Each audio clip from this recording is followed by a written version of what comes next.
The king dreamt of nothing wrong, and came again the next morning. And as he spoke to his wife, and she answered him, there jumped each time out of her mouth a toad instead of the piece of gold as heretofore.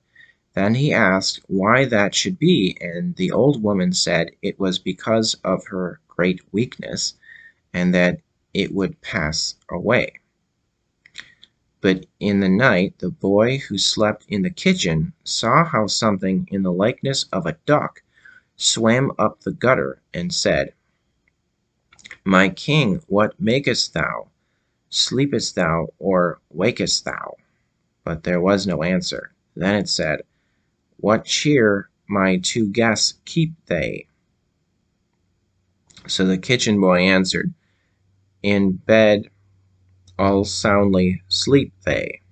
It asked again, And my little baby, how does he? And he answered, He sleeps in his cradle quietly.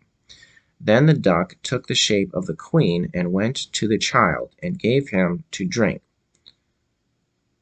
smoothed his little bed, covered him up again, and then in the likeness of a duck swam back down the gutter. In this way she came 2 nights, and on the third she said to the kitchen boy, Go and tell the king to brandish his sword 3 times over me on the threshold.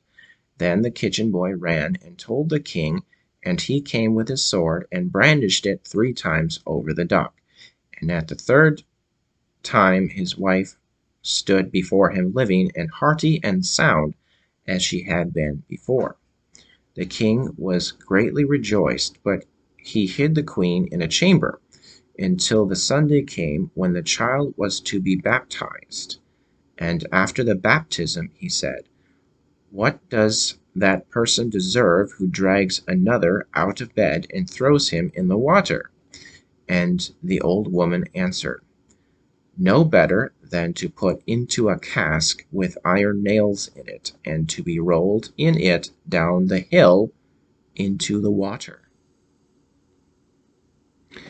Then said the king, You have spoken your own sentence. And he ordered a cask to be fetched, and the old woman and her daughter were put into it, and the top hammered down, and the cask was rolled down the hill into the river.